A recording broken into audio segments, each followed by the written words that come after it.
باندې هم خس کې یقین نشته او زه د دنیا خلکو ته څنګه تاسې ثابت کړم زه د دنیا خلکو ته څنګه تاسې ثابت کړم څه خو جواز راله د خپلې رسوایۍ راکړه او ما درته خپل میراث زړګی هم در بخلی دی بس نه به هېرېږي ما درته خپل میراث زړګی هم در بخلی دی بس زما شلېدلې ګرېوانه له څو تڼۍ راکړه او د خدای دپاره دومره زر خو سترګې مه بدلوه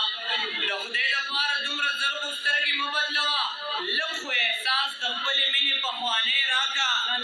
او د دې تمام جهان ښایست ته مې حیران ودروه د دې تمام